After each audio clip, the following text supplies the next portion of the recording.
bertahan seadanya. Rumah sakit mulai menolak pasien karena tak ada tenaga medis yang tersisa. Layanan listrik dan air bersih berhenti total di beberapa wilayah. Organisasi internasional seperti WHO dan Palang Merah bahkan tidak bisa masuk karena wilayah terlalu berbahaya untuk evakuasi. Dan di tengah semua ini, Netanyahu yang kabur pun belum muncul lagi di media. Kepergiannya menandai bahwa bahkan orang yang paling percaya pada kekuatan Israel pun sudah kehilangan harapan. Operasi True Promise 3 tidak lagi dianggap sebagai serangan militer biasa. Ia telah menjadi simbol dari puncak kemarahan yang dibentuk selama puluhan tahun penindasan. Israel kini bukan hanya porak-poranda, tetapi telah menjadi lambang kejatuhan arogansi kekuasaan. Iran tidak menyerang dengan kebencian, tapi dengan pesan, dunia harus tahu bagaimana rasanya menjadi Gaza. Dan dunia kini menyaksikan dengan mata kepala sendiri, sebuah negara yang dulu penuh kesombongan, kini tinggal puing-puing. Pukul 23 waktu setempat, langit malam Israel yang biasanya dipenuhi bintang atau cahaya lampu kota yang menyala terang, malam itu berubah menjadi panggung neraka terbuka. Pada pukul 11 malam waktu setempat, gelombang kelima serangan Iran diluncurkan dengan kecepatan dan kekuatan yang jauh lebih dahsyat dari gelombang-gelombang sebelumnya. Rudal balistik supersonik dan drone-drone sakti, begitu media asing menyebutnya, meluncur bersamaan dari berbagai penjuru Iran. Tidak hanya dari pangkalan militer darat, tapi juga dari kapal selam dan pesawat tanpa awak yang telah mengudara sejak siang hari. Dalam sekejap, Yerusalem, Haifa, Netanya, Beersheba, dan Tel Aviv kembali menjadi sasaran utama. Sistem pertahanan Israel, Iron Dome, dan David Sling yang sebelumnya dielu-elukan sebagai tameng langit paling kuat di dunia tampak terengah-engah. Beberapa rudal berhasil dicegat, tapi jumlah dan kecepatan rudal Iran malam itu membuat sistem pertahanan Israel runtuh seperti rumah kartu. Di banyak titik, radar kewalahan membedakan antara rudal sungguhan dan umpan drone siluman yang dirancang khusus untuk mengacaukan sinyal dan membuat sistem Israel saling bertabrakan. Ledakan demi ledakan menghantam jantung kota. Jalanan retak, gedung-gedung tinggi runtuh. Kilatan cahaya dari ledakan rudal membakar langit, dan sirine terus-menerus meraung seperti suara kematian yang tak henti-henti. Warga Israel sudah tak bisa lagi menyebut tempat aman. Rumah hancur, bunker jebol, dan kini bahkan markas pemerintah pun dihantam. Di antara kerumunan yang panik, para pejabat tinggi Israel mulai mencari perlindungan di lokasi-lokasi rahasia yang belum tentu aman. Beberapa dari mereka memutuskan mengikuti jejak Netanyahu, melarikan diri ke luar negeri. Namun yang paling mencolok adalah gelombang pelarian dari jurnalis asing. Jurnalis-jurnalis Amerika Serikat, Inggris, Kanada, Prancis, dan Jepang serentak meninggalkan Israel malam itu. Mereka bukan hanya takut akan keselamatan diri sendiri, tetapi juga menyadari bahwa situasi telah kehilangan kendali.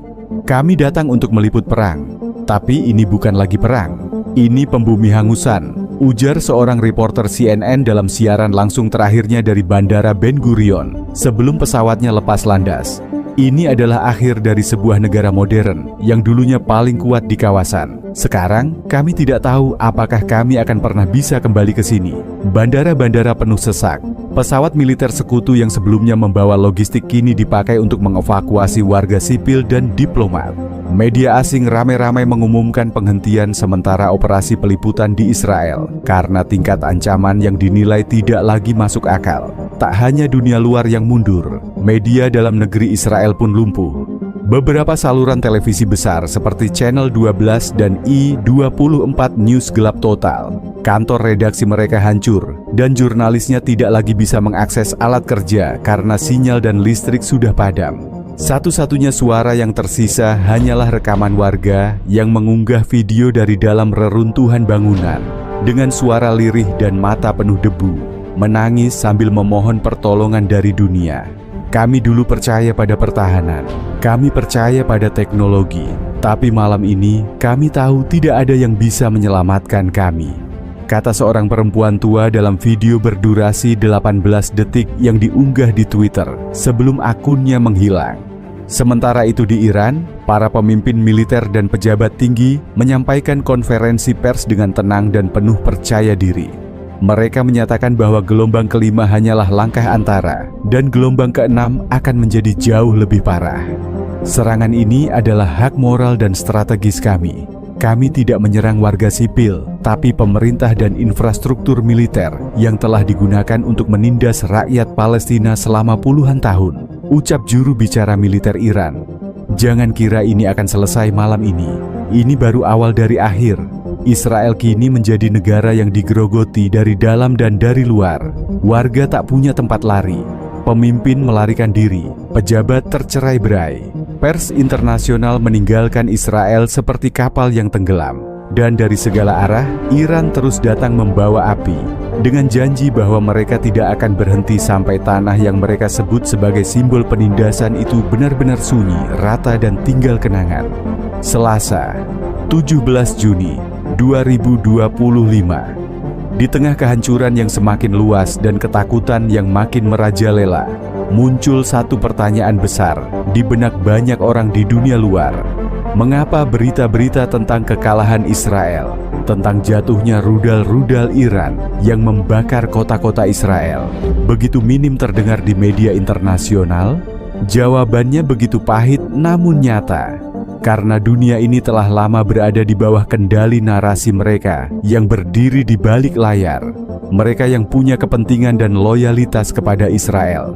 Media-media arus utama dunia, baik itu televisi, surat kabar, maupun platform digital besar seperti media sosial, dikuasai oleh kelompok yang pro-Israel. Mereka bukan hanya sekutu, tetapi juga penjaga wajah bersih dari negara yang kini sedang terbakar itu. Di banyak ruang redaksi media internasional, perintah datang dari atas. Saring berita dari Israel, fokuskan pada penderitaan warga sipil.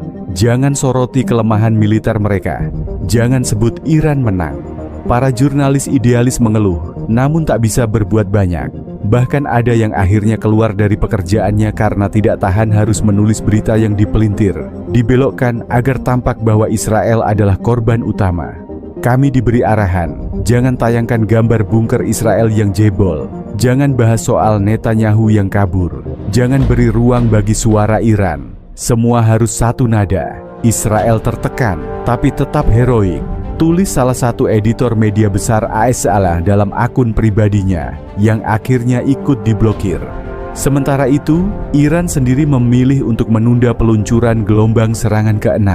Bukan karena ragu, tapi karena mereka sedang mengatur strategi agar serangan berikutnya bukan hanya menghantam fisik, tapi juga menghancurkan moral dan psikologi Israel secara menyeluruh.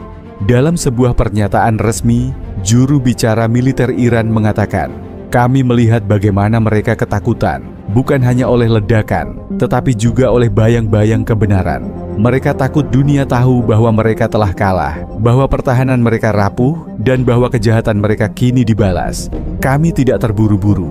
Waktu ada di pihak kami. Kebenaran juga." Iran tahu, rasa takut yang dipelihara di dalam diam jauh lebih menghancurkan daripada ledakan yang terang-terangan. Dan justru karena dunia tidak melihatnya, warga Israel semakin merasa sendirian dalam ketakutan mereka.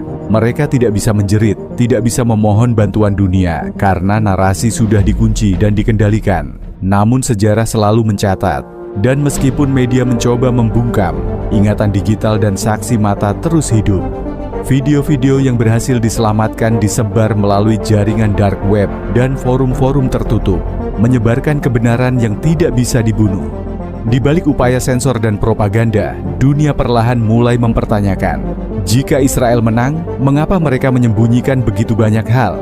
Jika mereka kuat, mengapa mereka takut pada satu video? Dan di titik inilah, dunia mulai membuka mata, meski terlambat, bahwa sebuah bangsa yang dibakar oleh balasan yang setimpal, ternyata jauh lebih rapuh dari yang selama ini dikira. Sebelum berpisah, kami ucapkan terima kasih banyak untuk para penonton yang baik hati karena telah menonton sampai akhir. Jika kalian menyukai video ini, mari bersama-sama mengucapkan Allahu Akbar dan Alhamdulillah sebagai ungkapan keagungan dan rasa syukur atas kekuasaan dan pertolongan nyata dari Allah. Kalian bisa mengetikkannya di kolom komentar ya. Tak lupa juga like video ini, disebarluaskan serta tinggalkan komentar kalian. Semoga Allah memberikan keberkahan rezeki dan umur kalian. Amin.